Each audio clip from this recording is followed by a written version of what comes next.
Okay, so today we're hitting the studio floor, but not for the usual political stuff or, historical secrets. No, definitely not. We're tackling something, well, arguably way more complex and definitely more dramatic. High-stakes pop music drama. Exactly. High-stakes lyrical warfare. Right now, the whole industry is buzzing about Taylor Swift's latest album, and specifically, there's this one track that's just exploded. It's become this focus of a massive global decoding effort. That's right. So today we're diving deep into the source materials we've gathered. We're talking news reports, fan theories, the actual lyrics. All of it. Yeah, all surrounding Taylor Swift's song Actually Romantic. It's off her new album, The Life of a Showgirl. And our mission today. Well, the mission is pretty clear, really. We need to systematically look at the evidence, piece by piece, that links this track to this perceived conflict with Charli XCX. Right, another pop powerhouse, a conflict maybe long simmering, or maybe brand new. That's what we're trying to figure out from the sources. And the sources we have are pretty great. We've got direct quotes from Swift explaining her side of it, her intention. Which is key. Absolutely. Plus specific lines from both artists' songs and, the context on this whole tangled web of relationships that ties it all together. It's quite the web. It really is. So this isn't just gossip, right? This is like cultural data. And we're here to pull out the key insights. Yeah. Let's start with the song itself, the one that basically broke the internet. Actually Romantic. Okay, so it's track 7 on the album The Life of a Showgirl, and literally the moment it dropped, the speculation just ignited. Instantly. Yeah, who is this unnamed rival pop star Swift is singing about? Because the track, it refers to another singer, someone who apparently calls Swift a boring Barbie, and supposedly puts huge effort into writing songs about how much they dislike her. But the real kicker, the thing that kind of reframed everything, they came straight from Swift herself, didn't it, at the album launch event? Exactly. At the cinema screening, the launch film event, she basically handed everyone the interpretation guide. She called the track, and this is a direct quote, "a love letter to someone who hates you." Wow. Okay, a love letter to someone who hates you. That's narrative jujitsu right there. It absolutely is. It completely flips the script on the usual, diss track idea. Totally. She explained the song's meaning is about that moment you realize, maybe unintentionally, you've become a big part of someone else's story, even if it's a negative part. Huh.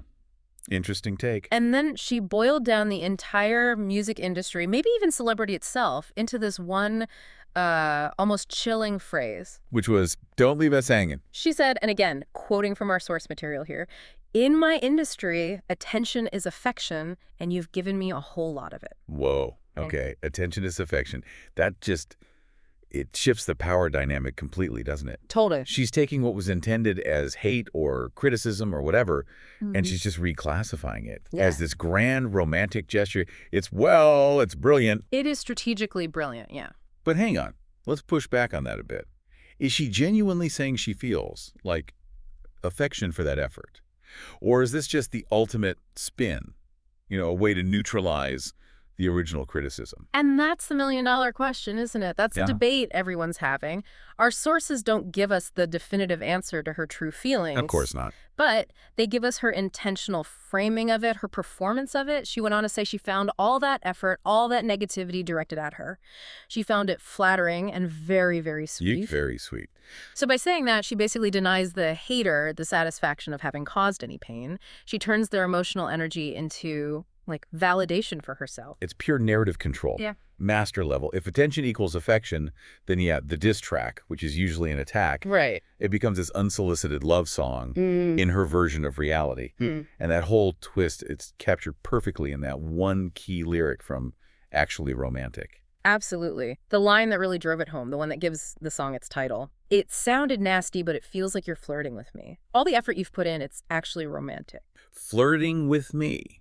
Using that word flirting, she completely takes charge of the narrative, suggests the other person is actually obsessed with her, which, leads us straight to the big question. Who do fans think is the target of all this romantic affection? Well, the fan consensus formed incredibly quickly, and it pointed overwhelmingly towards Charli XCX. Right. And specifically, it pointed to a track from Charli's own album, Brat, which was huge, by the way. Came out June 2024, got her a second UK #1 album. Big deal. Okay, so Brat was successful, and the track people are linking is? Sympathy is a Knife. Sympathy is a Knife. Got it. And the theory is that's the song Swift is responding to with actually romantic. That's the core speculation, yeah. Okay, but let's look at Charlie's track. Mm-hmm. Our sources suggest it's not exactly a straightforward, aggressive diss track like we might think. Mm-hmm. No, it's more nuanced than that. The sources say the song is mostly about Charlie feeling really insecure about another woman, someone who shows up backstage at her boyfriend's gig. Right, and it's the details within that song that the fan detectives are using as their evidence, isn't it? Exactly. It's fascinating how these specific emotional lines become clues. Like, there's the lyric about her own insecurity, her sort of spiraling thoughts. Don't know if it's real or if I'm spiraling. One voice tells me that they laugh. George says, I'm just paranoid. Ah. And the mention of George there. That's the first big clue. Yeah. The smoking gun for the fans, right? Bingo. Because Charlie XCX's boyfriend at the time, who's now her husband, is George Daniel. George Daniel, okay. And George Daniel is the drummer for the band The 1975. Ah, okay. Now the web starts to make sense, the 1975 connection. This is where it gets really tangled. Because Taylor Swift, just last year, she briefly dated the 1975's frontman, Matty Healy. Right. I remember that. Yeah. So that's the connective tissue. That's what links Charlie's song, her insecurity about this woman backstage, directly to a situation potentially involving Taylor Swift. Precisely. The logic is, Charlie feels insecure about a woman backstage at her boyfriend's gig. Her boyfriend is the drummer in the 1975. The frontman of the 1975 recently, very publicly, dated Taylor Swift. Yeah, okay. You can see why the fan theory took hold so strongly. Especially when you add in the other lines from Charlie's song, the ones seemingly aimed at this unnamed third party. You mean lines like, fingers crossed behind my back, I hope they break up real quick. Exactly that one. It expresses, active ill will, wishing misfortune on this other person. Which feeds perfectly back into Swift's narrative, doesn't it? Someone actively hating her. Putting real effort into that negative emotion. It lines up almost perfectly. It's this parallel construction. Charlie writes a song expressing deep anxiety, maybe some resentment, towards a famous ex of her partner's bandmate. Right. And then Swift comes along and writes a song reframing all that intense negative energy as, well, flattery, as romantic even. It's quite the narrative ping-pong match. But hang on, there's a complication mentioned in the sources, isn't there? Yeah. About their past relationship. Yeah, that's important context, too. The sources point out that Swift and Charlie seemed, friendly before. There's a quote from Swift from years ago complimenting Charlie. What did she say?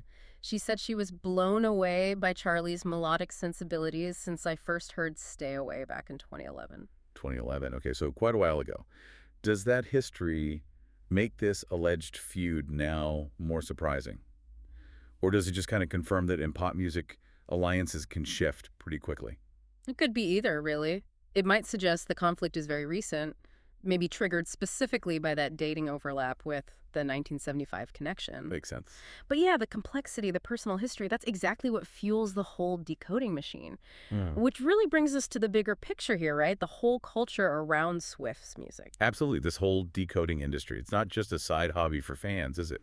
It feels like a central part of the whole experience. Oh, totally. Our sources explicitly say fans have long tried to decode Swift's lyrics and work out who she is settling scores with.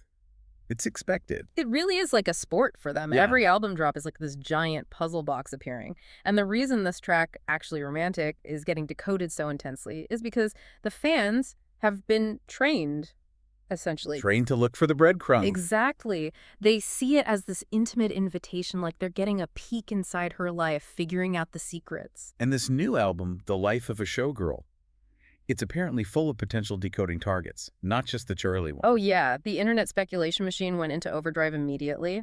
The sources mention other tracks too. Like which ones? Well, there's Father Figure, which online sleuths quickly tied to the music executive Scott Borchetta. Okay. Then there's Cancelled. Speculation there is about her friendship with Blake Lively, maybe some friction. Interesting. And even a track called Opalite, which some fans think is directed at Travis Kelce's ex, Kayla Nicole. Wow. Okay, so it's widespread across the album. Why is listing those other examples important for understanding the Charli XCX situation specifically?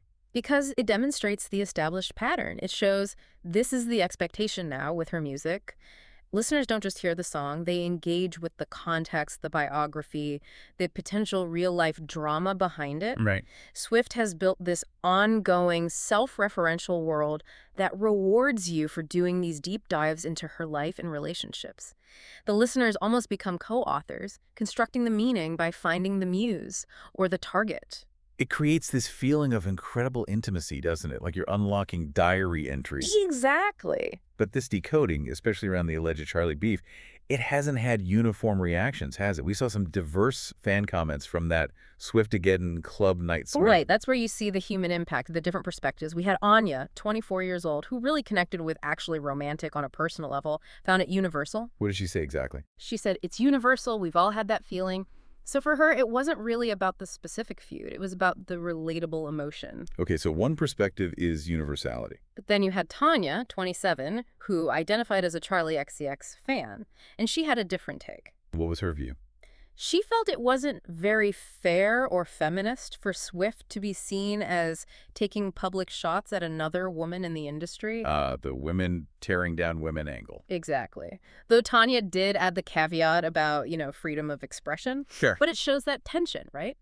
Swift walks this tightrope, writing these hyper-specific, diary-like songs that people connect with, but also facing potential criticism for maybe airing dirty laundry or creating conflict between women in the public eye. Yet, whether fans are celebrating the song or critiquing the drama, they're still intensely engaged, aren't they? Absolutely. Both reactions fuel the conversation. And the engine driving all of this speculation, all this engagement, and crucially all this affection in Swift's terms, is her own stance on her lyrics. Her refusal to confirm anything. Precisely. The sources remind us she has previously said she will never confirm who her songs are about. And that refusal, that's the masterstroke. Why do you say masterstroke? Because if she confirms it, the game's over. Puzzle solved. The internet moves on. The song's life as this active decoding project kind of fizzles out. Right. By staying ambiguous, by never giving that final confirmation, she guarantees the conversation, the attention never really stops. Which brings us right back around to her core theme. Attention is affection. She ensures perpetual affection by ensuring perpetual ambiguity. It's a pretty flawless system when you think about it. So we've looked at the parallels between the songs, the specific history linking them through the 1975 connection, the actual lyrics like Boring Barbie. Yeah, all the pieces that make the fan theory seem so plausible. Right. But I think the biggest takeaway, the really profound one, is that philosophical point Swift herself gave us with her explanation. The attention is affection framework. That's where it gets really mind-bending, I think. Def Because if she can successfully reframe all this negative energy, all this effort someone puts into disliking her, as just an intimate display of affection, she's not just neutralizing one potential diss track. Yeah, it's bigger than that. It feels like she's offering a whole new playbook for how to navigate conflict in the modern celebrity age. Just absorb the hit, relabel it as love, and boom, you've won. She converts the energy, takes the criticism, and turns it into a romantic victory for herself. So connecting this to the bigger picture. Yeah. What does this mean for music feuds going forward? This is where we leave the listener with something to think about, right? Exactly. If we take Swift at her word here, if attention is affection, how does that fundamentally change how artists might view conflict? Could they even start provoking it deliberately? Because any attention, even negative, becomes affection. Potentially. Does this whole framework kind of kill the power of the classic diss track? Does every attack just become free publicity, free affection, especially for the bigger star who's being targeted? Does it actually reward them for being attacked? That is definitely something for you, the listener, to chew on. If attention is the goal, and attention equals affection, maybe starting a fight is the most romantic thing a pop star can do now. The rules of the game might be shifting right under our feet. They certainly seem to be.